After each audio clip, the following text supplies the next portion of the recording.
Hi, welcome to our channel. ఈశాన్య భారతంలో గౌహతి తర్వాత ముఖ్యమైన నగరం ఏదైనా ఉంది అంటే అది త్రిపుర రాజధాని అయినటువంటి అగర్తల. పురపాలక విస్తీర్ణము, జనాభా ప్రాతిపదికన అగర్తల ఈ ప్రాంతంలోని రెండో అతిపెద్ద నగరం. బంగ్లాదేశ్ నుంచి కేవలం 2 కిలోమీటర్ల దూరంలో ఉండే అగర్తల ఒక సాంస్కృతిక కేంద్రంగా కూడా ఉంది. పశ్చిమ త్రిపురలో ఉండే అగర్తల మీదుగా హరోవార్ నది ప్రవహిస్తుంది. ఈ నగరంలో వినోదం, సాహసం, సంస్కృతి అన్నీ సంగమిస్తుంటాయి. ఫల పుష్పజాతులు పుష్కలంగా ఉండటంతో అగర్తల పర్యాటకం చాలా ఆసక్తికరంగా ఉంటుంది.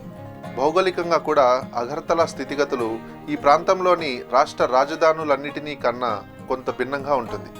ఈ ప్రాంతంలోని ఇతర రాష్ట్రాల రాజధానుల్లాగా కాక అగర్తల బంగ్లాదేశ్ వరకు విస్తరించి ఉండే గంగా బ్రహ్మపుత్ర మైదానానికి పడమటి వైపు నెలకొని ఉంది.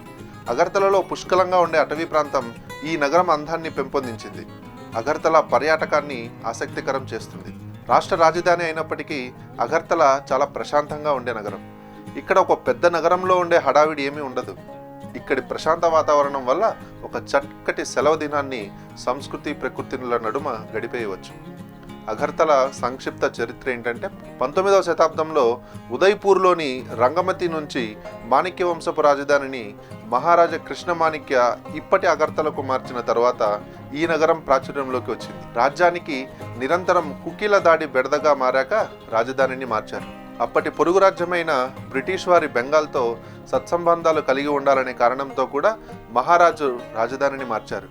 1940లో మహారాజా బీర్ బిక్రమ్ కిషోర్ మాణిక్య బహదూర్ నగరాన్ని పునర్వ్యవస్థీకరణం చేసి పునఃప్రణాళిక రచించి ఇప్పటి రూపు కల్పించాడు.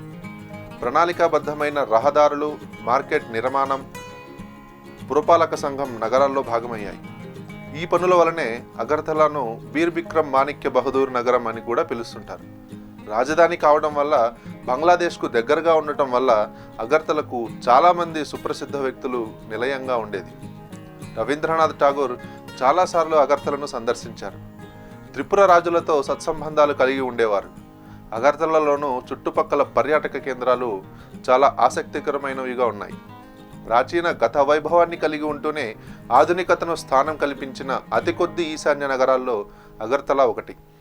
పాత ప్రాసాదాలు, రాజభవనాలు, అలాగే ఆధునిక నిర్మాణాలకు తావిచ్చిన అగర్తల ఈ ప్రాంతానికి కొత్త రంగులు అద్దింది.